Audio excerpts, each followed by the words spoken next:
Welcome to Hart County Public Library Outreach Virtual Storytime. We are so glad that you could join us.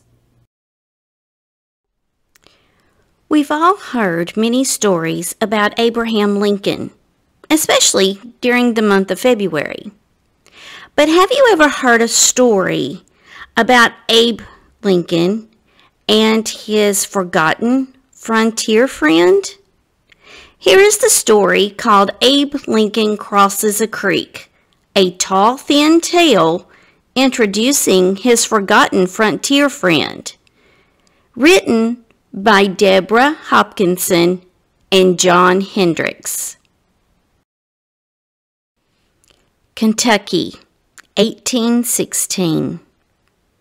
Now here's an old tale of two boys who got themselves into more trouble than bear cubs in a candy store.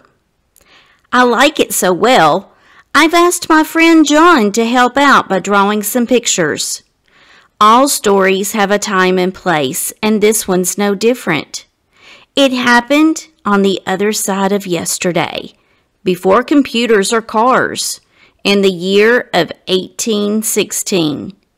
This green Kentucky Valley is our place. Don't you feel like sticking your toes into that rushing water? That's Knob Creek. Life was hard for many folks then, especially those in slavery. And in just a few years, all the cares of America will fall on the shoulders of one tall, thin man. But in 1816, he's only 7. Here he is, fetching wood for his mother. All spring, he's been helping his father plant corn and pumpkins. Look, now he's stopping to watch a wagon rumble by. I dare say you've guessed his name, Abraham Lincoln. He'll grow up to become our 16th president. There's another boy here, too, sitting on the rock, waiting for Abe. That's Benjamin Alston Gallagher. Alston, for short. Now, I can just hear you grumbling. Who? That feller isn't in my history book. What do I care? Well, Alston is Abe's first friend. He's 3 years older and is proud of Abe as a big brother.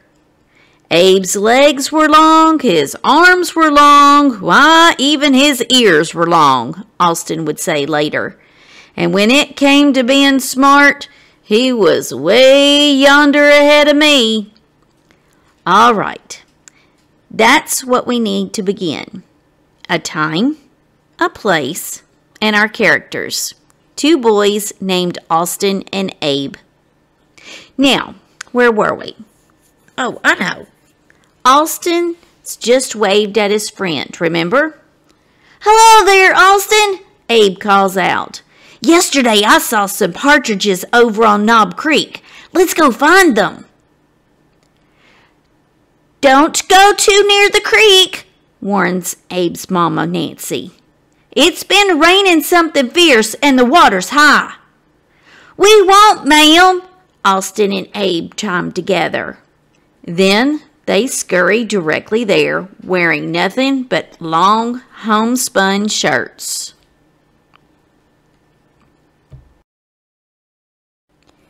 Here's Knob Creek, its waters rushing through the limestone rock into a dark, deep pool.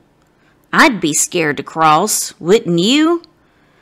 But Abe points to the other side of the creek. Let's go, Alston. That's where I saw the partridges. Abe's only thinking about birds, not about the raging water before him. After all, he's just 7. Not a great leader yet with the Union to save. Why, he's barely learned his letters. Oh, no, Abe.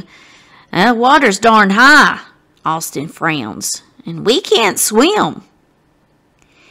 We can get across that log easy, says Abe with a plucky grin. I dare you.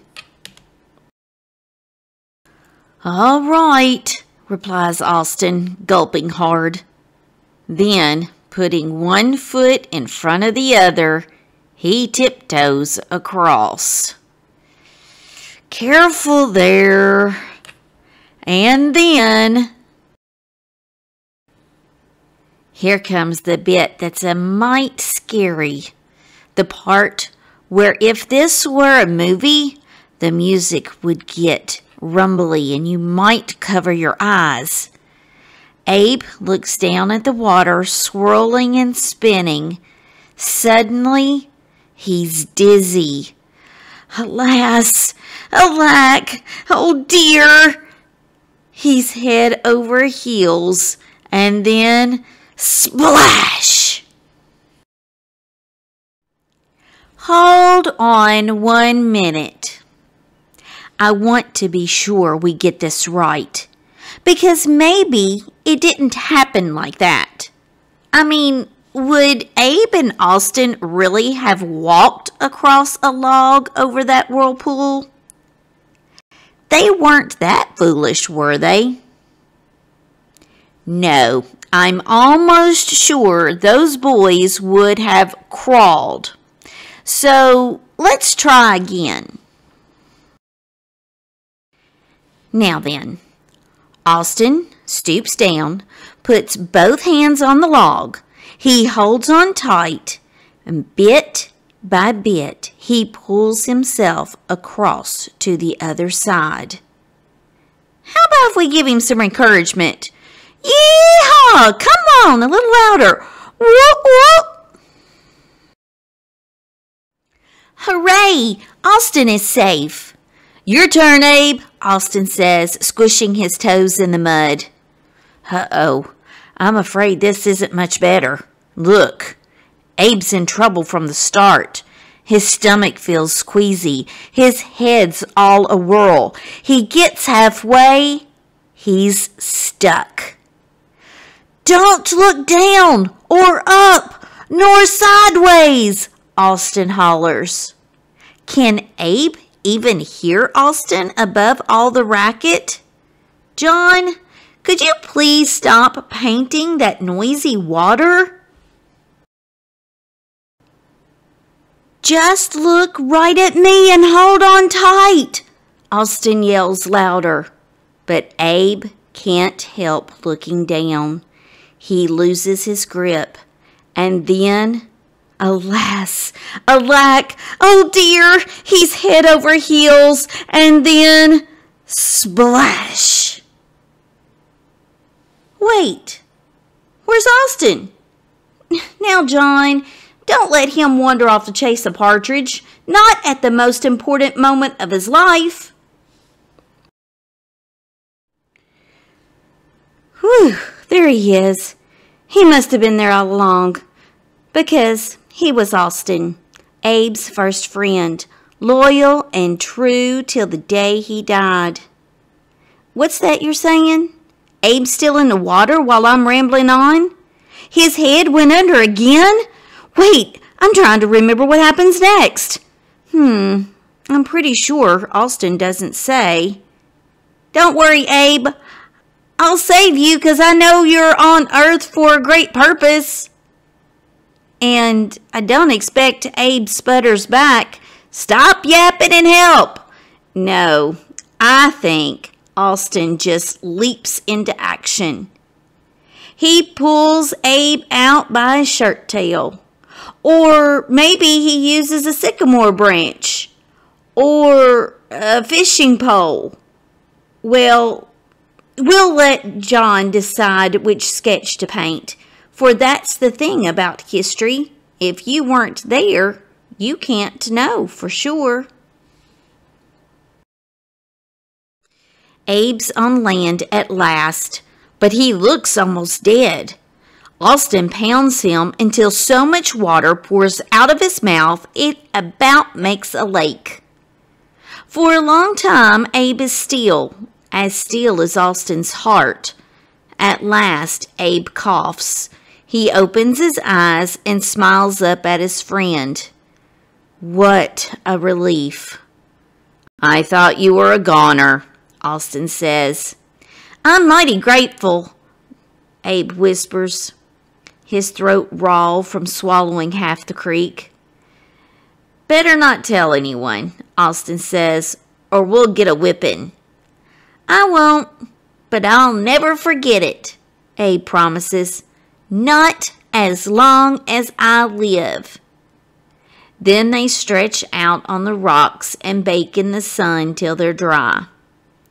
We could end our tale here, two happy friends in the sunshine long ago, but I expect you want to know what happens next. Not long after, the Lincolns moved to Indiana.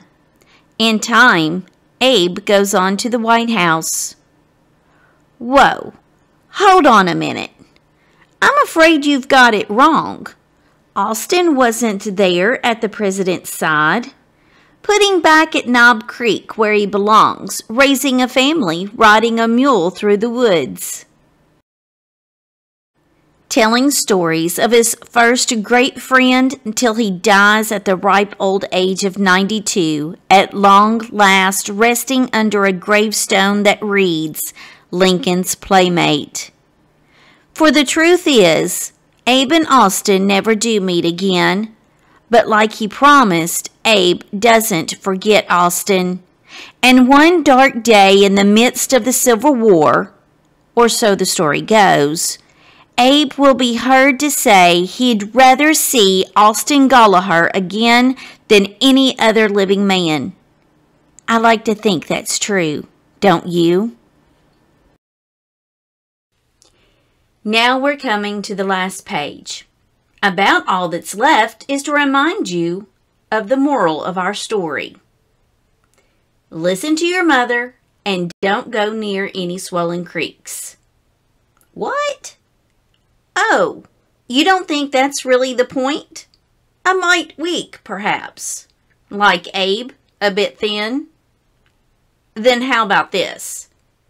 Remember Austin Gollaher, because what we do matters, even if we don't end up in history books. Yes, let's remember Austin Gollaher, who one day long ago, when no one else was there to see, saved Abe Lincoln's life. And without Abraham Lincoln, where would we be? But that's a story for another day, because ours at last is done.